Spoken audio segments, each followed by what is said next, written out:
It's 3 a.m. again, and I swear I didn't set this alarm. This started last Tuesday. Just one rogue alarm at 3 a.m.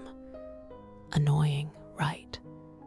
But then it happened Wednesday and Thursday, every single night. I've checked my phone 100 times. No recurring alarms. No weird apps.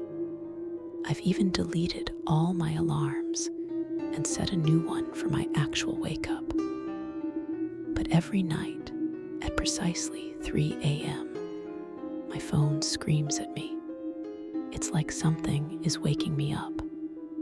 Something that asterisk wants asterisk me to be awake. I'm starting to get seriously freaked out. What is this? Is this a glitch? Or is something else going on? Tell me in the comments. Seriously, I need answers. Share this if you've ever felt a chill like this. Who is setting my alarm?